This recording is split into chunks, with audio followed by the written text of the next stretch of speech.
Tapi kalau terlalu dipaksakan begini, pernikahan beda agama yang jelas-jelas memang dalam syariat Islam itu dilarang. Dan saya hanya ingin kembali sama Allah Subhanahu wa Ta'ala.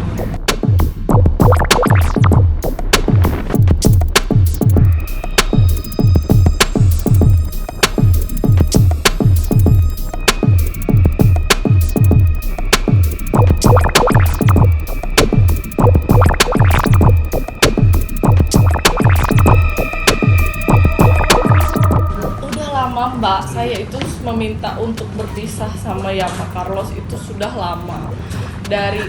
Maksudnya saya bicara dari hati ke hati ya. Kita ini nggak bisa karena memang pernikahan agama ini terlalu berat untuk dipaksakan gitu ya. Oh gini, saya dan yang memantapkan saya untuk mengambil ini tuh sebenarnya langkah yang besar ya buat saya ya. Selama ini saya maju mundur karena saya ingat anak, berat di anak gitu. Saya nggak mau anak saya ini nanti kekurangan kasih sayang dari ayah kandungnya.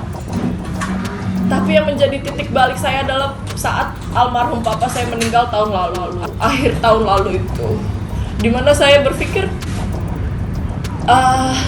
saya nggak mau gitu loh jadi anak yang durhaka, anak yang akan memberatkan jalan almarhum di alam sana, Mbak. Itu sih, jadi saya berdoa sama Allah, ya Allah, kalaupun memang ini jalan yang harus tempuh, perpisahan itu berat, Mbak, berat sekali. Ngebayangin anak saya udah gak sama bapaknya lagi seperti biasa di rumah. Tapi kalau terlalu dipaksakan begini, pernikahan beda agama yang jelas-jelas memang dalam syariat Islam itu dilarang. Dan saya hanya ingin kembali sama Allah Subhanahu wa Ta'ala. Mbak, artinya Mbak ini selama ini baru sadar saat ini ya Mbak ya, bahwa ini jalan yang selama ini itu salah atau seperti apa? Kalau sadar saya tahu ini salah sudah lama, Mbak. Cuman kan untuk kemantapan hati mengambil jalan berpisah itu loh yang nggak mudah ya maksudnya. Karena pada saat apalagi kan ya kalau dilihat track recordnya kami itu kan bahkan sampai ada berita yang bilang saya 4 kali sudah menggugat cerai. Itu salah. Sebenarnya baru 1 kali saya baru proses gugat cerai itu. Cuman pada saat itu posisinya adalah saya yang dipisahkan sama anak ya. Jadi saya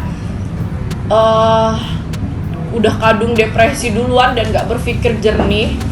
Yang ada di otak saya adalah saya bagaimana ini, yang penting saya ketemu sama anak saya dulu gitu. Saya bisa gila kalau lama-lama dipisahkan sama anak terlalu lama. Jadi lawyer saya pun bilang, ya sudah kalau gitu kalian damai dulu aja, baru nanti dipikirkan langkah selanjutnya begitu. Akhirnya saya pun memilih rujuk lagi. Sebenarnya memang dalam saat kami menikah itu sudah ada kesepakatan ya atas anak. Jadi nama anak saya kan Marco Armanda Blesio Carlos. Itu semua nama yang diberikan dari bapaknya.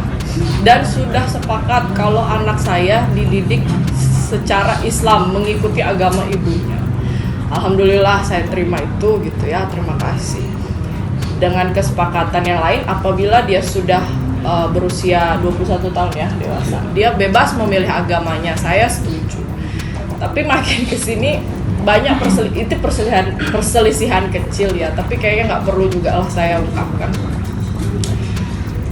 Banyak. Jadi dia ada beberapa omongan yang maksudnya dia tidak konsisten atas kesepakatan yang sudah kita buat itu. Jadi adalah timbullah selisih ribut-ribut kecil gitu di rumah tangga kami ini.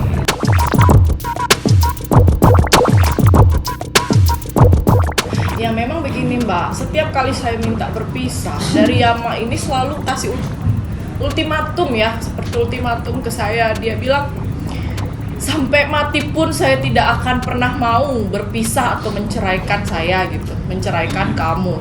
Tapi kalau sampai itu terjadi, maksudnya sampai seperti ini nih sekarang terjadi, saya menggugat cerai duluan, maka yang akan diperjuangkan adalah anaknya sampai sampai ke ujung dunia pun mau sekalipun itu melanggar hukum, dia akan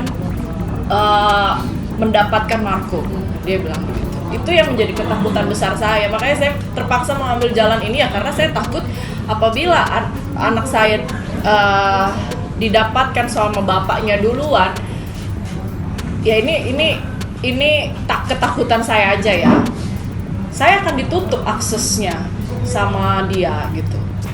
Dan itu pernah terjadi. Pernah terjadi. Bahkan anak saya ulang tahun, saya pun sama sekali tidak dikasih akses untuk telepon atau video call. Kemarin